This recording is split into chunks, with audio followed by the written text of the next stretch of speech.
I hope all of you are doing good. और आज हम इस वीडियो में डिस्कस करने वाले हैं कुछ MCQs यानी कि multiple choice questions on wave optics. तो वेव ऑप्टिक्स के काफ़ी सारे ऐसे क्वेश्चंस हमने चूज़ किए हैं जो पिछले ईयर्स के नीट के पेपर्स में आए हैं। तो ये आपके लिए एक बहुत ही अच्छा रिवीजन भी रहेगा और आप साथ ही साथ इन क्वेश्चंस को प्रैक्टिस भी कर सकते हो। Let's get started. Question number 17. In Young's double slit experiment, the slits are 2 mm apart and are illuminated by photons of two wavelengths. Lambda 1 is equal to 12,000 angstrom and lambda 2 is equal to 10,000 angstrom. At what minimum distance from the common central bright fringe on the screen 2 meters from the slit will a bright fringe from one interference pattern coincide with a bright fringe from the other? तो यहाँ पे question को बहुत अच्छी तरह से समझने की ज़रूरत है। दोनों स्लिट्स जो है वो 2 मिलीमीटर अपार्ट है, यानी कि ये जो 2 मिलीमीटर है ये किसकी वैल्यू है? स्मॉल डी की वैल्यू है। और ये जो स्लिट्स हैं ये दो लाइट के दो डिफरेंट वेवलेंथ से इल्यूमिनेट हो रहे हैं। ठीक है, एक वेवलेंथ है लैम्डा 1, दूसरा वेवलेंथ है लैम्डा 2। तो basically Young's double slit experiment में इंटरफेरेंस होने का क्राइटेरिया क्या है कि दोनों स्लिट से सेम वेवलेंथ आनी चाहिए। तो बेसिकली यहाँ पे हो क्या रहा है कि एक बार लैम्डा 1 से इल्यूमिनेट हो रहा है दोनों स्लिट्स, दूसरी बार लैम्डा 2 से इल्यूमिनेट हो रहा है। ठीक है, हमको ये निकालना है कि at what minimum distance from the common central bright fringe on the screen 2 meters from the slit will a bright fringe from one interference pattern coincide with a bright fringe from the other interference pattern। तो अब lambda 1 की वजह से हमको एक interference pattern दिखेगा screen में, ठीक उसी तरह लैम्डा 2 की वजह से हमको स्क्रीन पे एक इंटरफेरेंस पैटर्न दिखेगा। हमको निकालना है वो वाला पॉइंट जहाँ पे दोनों इंटरफेरेंस पैटर्न का जो पहला ब्राइट फ्रिंज है वो कोइंसाइड करेगा। तो हमको वो पॉइंट निकालना है। तो आई होप आपको क्वेश्चन समझ में आ गया है, राइट? तो अब हम क्या करेंगे, हम किसी भी इन जनरल हम ब्राइट फ्रिंज की पोजीशन कैसे निकालते हैं। तो यंग्स डबल स्लिट एक्सपेरिमेंट में ब्राइट फ्रिंज की जो पोजीशन होती है वो इस एक्सप्रेशन से निकालते हैं, y is equal to n lambda capital D by small d। ठीक है, अच्छा, अब ये जो दोनों केसेस हैं हमारे पास, केस 1 में लैम्डा की वैल्यू हो जाएगी लैम्डा 1। तो केस 1 में जो ब्राइट फ्रिंज की पोजीशन है वो भी चेंज हो जाएगी, क्योंकि अगर लैम्डा चेंज हो रही है तो वाई भी चेंज होगी। तो केस 1 में हम मान लेते हैं कि ब्राइट फ्रिंज का पोजीशन जो है वो ऐसे निकालेंगे, y1 is equal to n1 lambda 1 capital D by small d। ठीक उसी तरह से केस 2 में हम ब्राइट फ्रिंज का पोजीशन निकालेंगे, y2 is equal to n2 lambda 2 capital D by small d। ठीक है, अब क्वेश्चन के अकॉर्डिंग हमको वो पॉइंट निकालना है जहाँ पे दोनों का ब्राइट फ्रिंज कोइंसाइड करे। तो जब दोनों ब्राइट फ्रिंज कोइंसाइड करेगा इसका मतलब है दोनों के ब्राइट फ्रिंज का पोजीशन सेम होना चाहिए, तभी तो कोइंसाइड करेगा। तो इसीलिए जब हम उनके कोइंसाइड करने की बात करते हैं तो क्या होना चाहिए उस पॉइंट पे, उस पर्टिकुलर ब्राइट फ्रिंज के लिए y1 और y2 बराबर होना चाहिए, राइट? तो हम मान लेते हैं कि अब y1 और y2 को हम बराबर कर देते हैं इस कंडीशन के हिसाब से। तो उस केस में n1 lambda 1 capital D by small d is equal to n2 lambda 2 capital D by small d। ठीक है, अच्छा, क्वेश्चन हमसे क्या पूछा है? क्वेश्चन हमसे इसी y की वैल्यू पूछ रहा है कि कौन सा वो डिस्टेंस है जहाँ पे जाके दोनों का ब्राइट फ्रिंज कोइंसाइड करेगा, और हमको मिनिमम डिस्टेंस निकालना है। मतलब ऐसा हो सकता है कि भाई 5वां फ्रिंज कोइंसाइड करेगा, फिर हो सकता है 10वां फ्रिंज कोइंसाइड करेगा, तो हमको सबसे मिनिमम वाला बताना है, मिनिमम कितने डिस्टेंस पे जाके दोनों का ब्राइट फ्रिंज कोइंसाइड करेगा। ठीक है, तो अब इसमें क्या हो जाएगा, capital D cancel, small d cancel. तो हम कह सकते हैं कि n1 बाई n2 जो है वो लैम्डा 2 बाई लैम्डा 1 के बराबर है।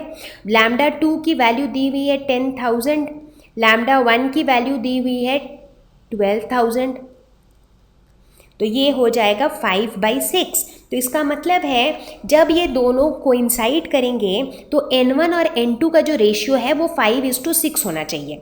ठीक है, चलो अब हमको एक बहुत इंपॉर्टेंट चीज़ पता चल गया है। अब हमको ये निकालना है कि कौन सा वाला फ्रिंज n1 जो है वो कौन सा नंबर है।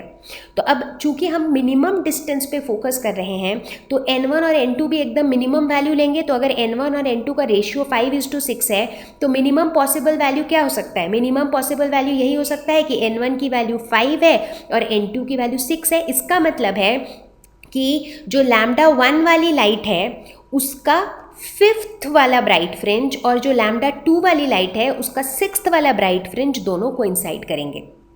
ठीक है, तो हमको ये समझ में आ गया है कि 5th फ्रिंज लैम्डा 1 का और 6th फ्रिंज लैम्डा 2 का ये दोनों कोइंसाइड करेगा। तो इसका यही मतलब है कि हमको निकालना क्या है, डिस्टेंस निकालना है। तो हमको बेसिकली निकालना है कि लैम्डा 1 का 5th फ्रिंज का डिस्टेंस कितना है सेंटर से, या फिर लैम्डा 2 का 6th फ्रिंज का डिस्टेंस कितना है, क्योंकि दोनों का डिस्टेंस है तो सेम ही। तो अब हम क्या करेंगे, अब तो बहुत ही सिंपल है, अब बस दोनों में से किसी भी एक इक्वेशन पे हम n1 या n2 की वैल्यू डाल देते हैं, क्योंकि दोनों में ही वैल्यू सेम ही आएगी, क्योंकि y1 और y2 का वैल्यू सेम आएगा। तो हम y1 में डाल के देखते हैं, n1 की जगह 5, लैम्डा 1 की जगह 12,000 और कैपिटल D की जगह 2 metres divided by small d यानी कि 2 मिलीमीटर्स, 2 × 10⁻³ तो ये 2 कैंसिल हो जाएगा। तो y1 की वैल्यू आ जाएगी 6 मिलीमीटर।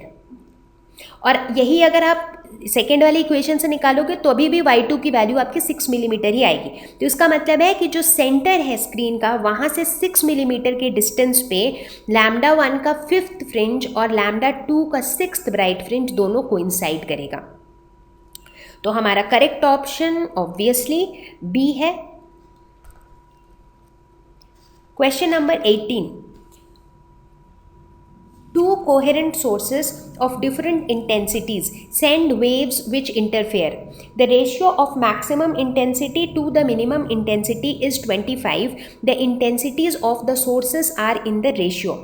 ठीक है, अब यहाँ पे हमारे पास दो डिफरेंट सोर्सेस हैं। तो मान लेते हैं कि एक सोर्स से इंटेंसिटी है लाइट की I1 और दूसरे सोर्स से इंटेंसिटी है I2। ठीक है, तो अभी तक में हमने ये कई बार इसकी डेरिवेशन कर ली है कि I max by I min का जो रेशियो होता है वो क्या होता है, वो होता है √I1 प्लस √I2 का whole square divided by √I1 minus √I2 का होल स्क्वायर। ठीक है, ये हमने कई बार कर लिया है। अब I max by I min का जो रेशियो है वो क्वेश्चन में दिया हुआ है 25/1 और यहाँ पे इधर क्या है, इधर है √I1 plus √I2 divided by √I1 minus √I2। अब ये पूरा होल स्क्वायर है, तो अगर हम दोनों तरफ स्क्वायर रूट कर दें तो इसका होल स्क्वायर गायब हो जाएगा। ठीक है, तो ऐसा हो गया, तो ये हो जाएगा 5/1 is equal to √I1 plus √I2 divided by √I1 minus √I2। अब इस इक्वेशन को कैसे सॉल्व करेंगे, जब भी हमारा इस तरह का फॉर्म में रहता है कि a plus b divided by a minus b, तो हम क्या यूज़ करते हैं, कॉम्पोनेंडो डिविडेंडो का कॉन्सेप्ट यूज़ करते हैं, जिसमें हम क्या करते हैं, numerator plus denominator divided by numerator minus denominator, और ये हम इक्वेशन के दोनों साइड करते हैं। तो क्या हो जाएगा, लेफ्ट साइड हो जाएगा numerator plus denominator divided by numerator minus denominator, उसी तरह राइट साइड में हो जाएगा numerator plus denominator divided by numerator minus denominator. तो ये दोनों कैंसिल हो जाएंगे, उसी तरह ये दोनों भी कैंसिल हो जाएंगे। तो इसके बाद का कैलकुलेशन इधर करती हूँ, तो ये हो जाएगा 6/4 is equal to 2√I1 divided by 2√I2। तो ये 2 कैंसिल हो जाएगा।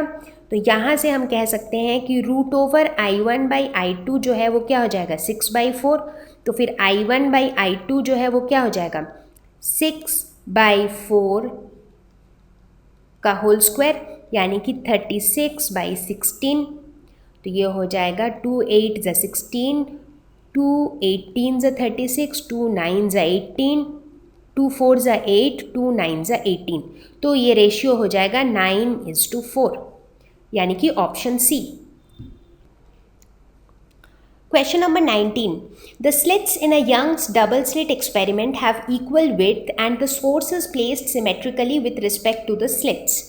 ठीक है, इसका ये मतलब हो गया कि जो यंग्स डबल स्लिट एक्सपेरिमेंट के जो स्लिट्स होते हैं वो दोनों ही जो है वो इक्वल विड्थ के हैं, और जो सोर्स है जहाँ से लाइट आ रही है वो सिमेट्रिकली प्लेस्ड है, मतलब वो इस स्लिट से जितनी दूर है इस स्लिट से भी उतनी ही दूर है। The intensity at the central fringe is I0। अब स्क्रीन पे जो सेंट्रल फ्रिंज दिख रहा है उस सेंट्रल फ्रिंज की जो इंटेंसिटी है वो I0 है। If one of the slits is closed, the intensity at this point will be। अब एक स्लिट को हमने बंद कर दिया, तो अगर एक को बंद कर दिया तो क्या होगा, ठीक है। तो बेसिकली अभी तक हमने क्या पढ़ा है, अच्छा पहले हम ये भूल जाते हैं कि एक स्लिट बंद है। अगर दोनों स्लिट्स खुले हैं उस केस में हम ये एज्यूम करेंगे कि भाई एक से इंटेंसिटी I1 आ रही है, दूसरे से इंटेंसिटी I2 आ रही है। मान लेते हैं कि ये S1 स्लिट है और ये S2 स्लिट है। तो केस 1 में यही होगा कि एक से I1 आ रही है, दूसरे से I2 आ रही है, तो जो नेट इंटेंसिटी होगी रिजल्टेंट वेव की वो हो जाएगी I1 plus I2 plus 2√I1 I2 cos phi। ऐसे ही हम निकालते हैं रिजल्टेंट इंटेंसिटी। अब चूंकि हम सेंट्रल ब्राइट फ्रिंज की बात कर रहे हैं तो उस केस में cos phi की वैल्यू मैक्सिमम होनी चाहिए, यानी कि cos phi की वैल्यू 1 होनी चाहिए, राइट। तो उस केस में मैक्सिमम जो इसकी वैल्यू है वो क्या है, I0। तो I0 इज इक्वल टू होना चाहिए I1 plus I2 plus 2√I1 I2, ठीक है। अब हम एज्यूम कर लेते हैं कि ये I1 और I2 जो है ये लेट्स से कि ये बराबर है, मतलब दोनों से ही जो इंटेंसिटी आ रही है वो बराबर आ रही है, क्योंकि एक तो जो सोर्स है वो सिमेट्रिकली प्लेस किया गया है, तो दोनों से मान लेते हैं कि सेम इंटेंसिटी आ रही है। तो हम क्या कह सकते हैं कि I0 जो है वो हो जाएगा I plus I plus 2√I², यानी कि ये हो जाएगा 4I, ठीक है। अब हम आते हैं सेकंड सिनेरियो में। सेकंड सिनेरियो में हमने एक स्लिट को क्लोज कर दिया है। तो जब एक स्लिट को क्लोज कर दिया है, जैसे S1 को क्लोज कर दिया है, तो उस केस में क्या हो गया कि I1 जो है वो 0 हो गया है, ठीक है। लेकिन I2 कितना है, I2 तो अभी भी I ही है, जैसे पहले I1 I2 दोनों ही I था। अब I1 0 हो गया है लेकिन I2 I ही है। तो इस केस में जो रिजल्टेंट इंटेंसिटी होगा वो कितना हो जाएगा, वो हो जाएगा I1 plus I2 plus 2√I1 into I2 cos phi। तो ये तो पूरा 0 हो जाएगा, ये भी 0 हो जाएगा, तो I डैश क्या हो जाएगा, I हो जाएगा। अब इसको अगर I0 के फॉर्म में लिखना हो तो कैसे लिखेंगे, जैसे ये जो इक्वेशन है इसमें हमने देखा कि I0 is equal to 4I, यानी कि I is equal to I0 by 4।